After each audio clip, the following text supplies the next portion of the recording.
Did Ryan Garcia quit against Tank Davis? We'll talk about it right here on Ricky's Raw Reviews. What's up, fight fans? It's Ricky Fitz here with a post-fight breakdown of Gervonta Tank Davis versus Ryan Garcia. Now, unless you've been living under a rock for the past 24 hours, this fight build-up was amazing, and the fight itself did not disappoint. This was a great bout between two great up-and-coming fighters. I won't say up-and-coming for Tank. Tank's been around, and Tank looks like he'll continue to be around for a while. Tank Davis wins, of course, 7th round TKO. Hits him with a body shot. Gave him a half rack of ribs with a soda on the side. That was crazy. Big punch, delayed reaction from Ryan Garcia, but Ryan Garcia ultimately takes a knee and does not beat the 10 count. Gets counted out. Crowd goes crazy. I was going crazy. I couldn't believe it. It was a great fight. I'm yelling, I'm screaming. But the breakdown of the fight. I gave the first round to Ryan Garcia. I thought he was working his jab well. He was doing what he had to do, stay on the outside. I seen Danny Garcia say after the fight that he shouldn't have stalked him. I agree with that. I think he probably should have stayed on the outside, gave him some movement, some different looks. Ryan Garcia stands right in front of you. I was trying to figure out where people thought, of course he has hand speed. He can throw them things, he can snap them out fast, but he has no movement at all. No movement. He stood right in front of you, as a lot of Mexican fighters do. I love a lot of Mexican fighters, and besides Canelo, Mexican fighters have no head movement. They stand right in front of you. Floyd Mayweather made a career on beating a lot of Latin American fighters for that reason. Not a lot of leg movement. They don't use their legs to get out get themselves in space and to work the angles. They don't do that often. Brian was relying on purely hand speed and power to ultimately try to stop Tank Davis, and he came in and was throwing a lot of bullshit. Was landing some stuff, but threw a lot of bullshit and got countered twice. Second time stopping the fight in the 7th round. Big fight. I love it. Hopefully Tank gets the winner of Lomachenko, Devin Haney, May 20th. I'm excited, man. Fighting, if you're a fight fan, this is the time to be a fight fan. This is the time to get excited. These fights are going to happen. These fights are going to happen soon. They have to happen now. Where Devin Haney wins this fight, where does he go? Where does he go to fight? I can see Loma maybe not trying to fight Tank. I don't think Loma has a chance against Tank Davis. I think Tank Davis is too slick, too smooth, counters too well, and I don't think he's scared of Loma's power at all. I don't think Lomachenko has the power to stop a Tank Davis or anything like that, because Tank took some big shots from Garcia last night and ultimately walked right through him.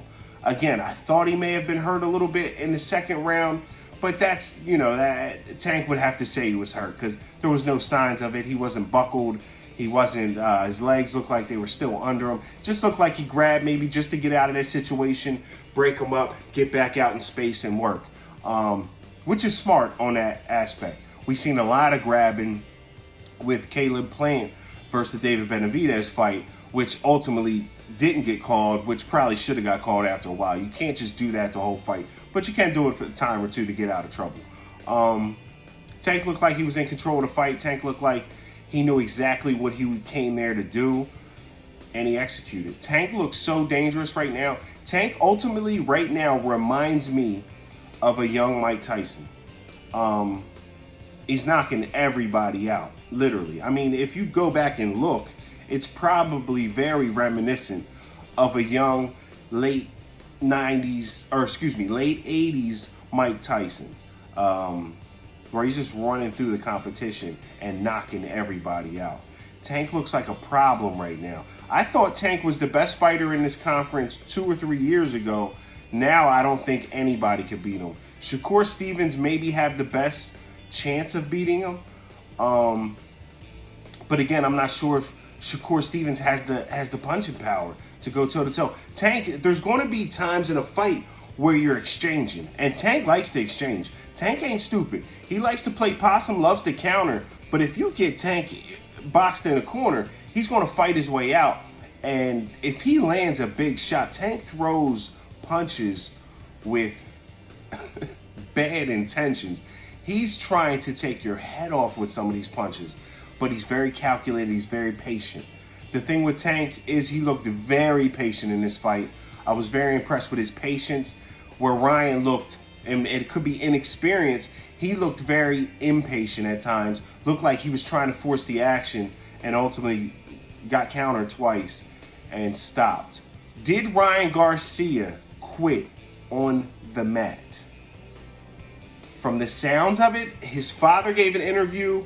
I literally just watched it, where his father pretty much said in so many words he did. Then he kind of walked it back later in the interview, saying that, oh no, liver shots. Liver shots are tough. You get hit, while you're throwing. Paul Maggiano, I hope I said that right. Good fighter. I love Paul. Paul used to have the dreads and shit. Looked all crazy with the braids. But now he's got a nice fade, and he does a lot of boxing analysts. Shout out to Paul. Probably mispronounced your name. I do apologize for that.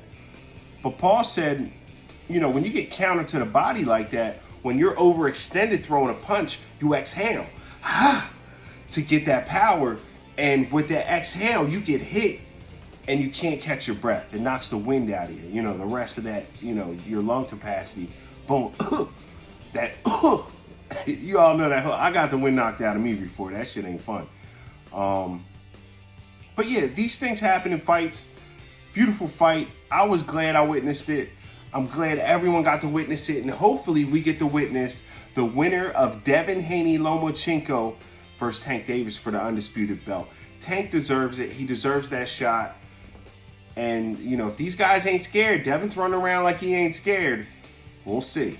Now, Devin Haney. Can Devin Haney beat Tank Davis? Yes, I think he can.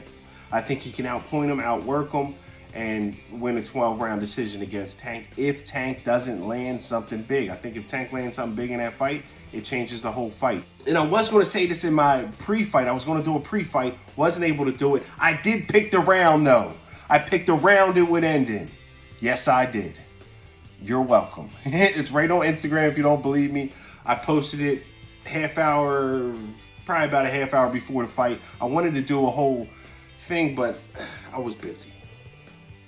Guys. So I do apologize about that. For the Haney-Lomachenko fight, you will get a pre-fight prediction video from me, and I'll also do a post as I usually do.